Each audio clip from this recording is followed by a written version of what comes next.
My Lords, first oral question, Lord Moylan. My Lords, I beg leave to ask the question standing in my name on the order paper. We're moving forward with discussions on the UK's involvement in Horizon Europe. That is our preference. However, our participation must work for UK researchers, businesses and taxpayers. If we're not able to secure association on fair and appropriate terms, we will implement Pioneer, our bold, ambitious alternative. Our participation in previous European programmes had positive employment and commercial effects, hence our position on Horizon Europe and our development of Pioneer as an alternative.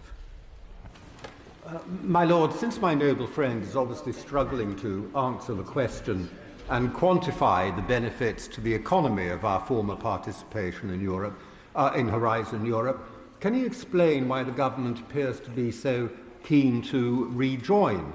And if he is going to rejoin, would he consider at least getting an opt-out from clusters 2 and 3 of Pillar 2, which fund social sciences research, from which I really can't see any advantage at all to the working people of this country, who are being expected to pay for it? Well, I thank my noble friend for the question. The government really does see benefit in its past and hopefully future association to Horizon and its predecessor programmes.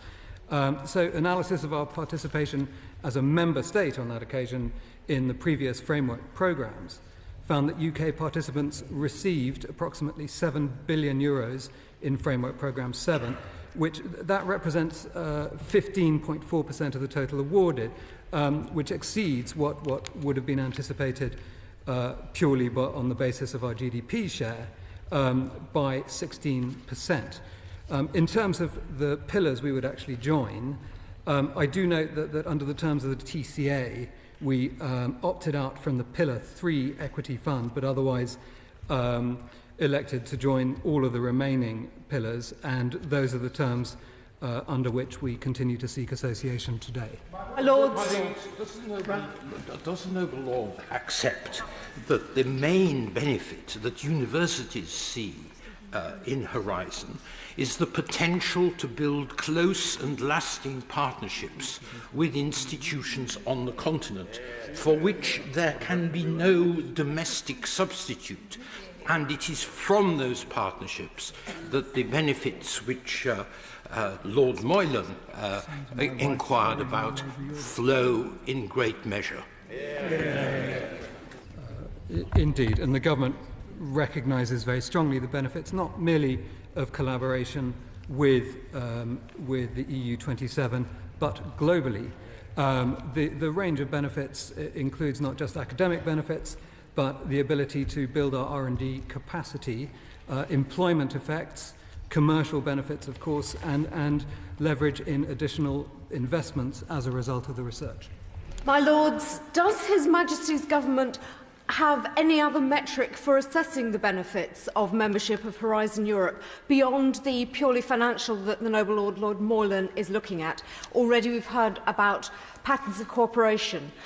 And at this point, I was going to declare my interests as stated in the register, but I might just point out that I am a professor of European politics, which fits into social sciences. So I actually do believe that cooperation can be very beneficial. Yeah. Indeed, and while the specific analysis for association to the Horizon Europe programme as currently being negotiated, I can't comment on what the analysis is there. I can say that going back to Framework Programme 7, predecessor programme to Horizon, almost 91% of UK participants stated that their project would not have gone ahead had they not participated in FP7. That equates to roughly 41,000 partnerships at risk of never having happened, and 29,000 collaborations with non-UK participants potentially lost. My Lords, Horizon framework programmes and Horizon 2020 programmes contributed enormously, as the noble Lord, the Minister, just quoted, to research and development in the United Kingdom. But coming back to social sciences and humanities, the figure quoted was over £600 million of EU research funding in social sciences and humanity, particularly to Oxford University. So it does have economic benefits. I take the point, but I'm not sure there was a question there for me to answer. My Lords, I commend the noble Lord for his... This side. The benefits of Horizon are frequently asserted, but very rarely demonstrated, and often those assertions come from those who have a vested interest, having been recipients under the old system, as indeed the noble Baroness Ladysmith was just honest enough to admit in the form in which she put her question. Will my noble friend the Minister tell me whether the government has done any cost-benefit analysis on the likely benefits to Britain of joining on the terms that the EU is demanding? Indeed, as all noble lords would expect, a very detailed and comprehensive value analysis has taken place as part of the current ongoing negotiations to associate with the Horizon programme. In the words of the Chancellor yesterday, those negotiations have reached a point that is, his word, crunchy, and for that reason I can't discuss any of the details of our negotiating position, not least our evaluation of various outcomes. My Lords, if we're going to quote important people in relation to this debate, and I commend the noble Lord for asking this question, although I disagree with him, can I point out that the President of the Royal Society, Sir Adrian Smith, is on record as saying that British research, people are leaving Britain to do research elsewhere, or not coming to Britain because we're not members of Horizon Europe, and the Nobel Prize-winning scientist, Sir Paul Nurse, who's head of the Crick Institute, has said that it is deeply damaging. Every month that goes by without an agreement is deeply damaging both to science and to the country. Does the Minister agree? And if so, what is the government doing about it, and when will it make a decision? As I've said, the government's preferred position is to associate to the Horizon programme. And as to what it's doing about it, it's negotiating purposefully with the EU in order to bring that about. If that association, though, has to take place on fair and appropriate terms. And should we not be able to secure those fair and appropriate terms, we will implement Pioneer, our bold and ambitious alternative. Can my noble friend the Minister reassure us that the government see that there is a world beyond white Europe? There's much innovation across the world, globally, not just in the EU. And of course, while we want to be members of the Horizon scheme, we should not enter at any price. One of the examples I gave when I was an academic, we got money from the Jean Monnet fund. And what they insisted on was that we renamed our courses from international business to European business, a small little European view of the world when we should be looking globally. Well, I thank my noble friend for making the point, and it is an important one. And we can often slip into language when we talk about Horizon of only concerning ourselves with collaborations with the universities of Europe. Nothing, of course, could be further from good scientific practice, or indeed from I think, anybody's intention. It's now 4 months and a day. We recognise the government's ongoing safety net for researchers in the absence of the Horizon programme. It is welcome, but it is the continuing uncertainty that has led to the drop-off in participation and, as we've heard, projects moving overseas.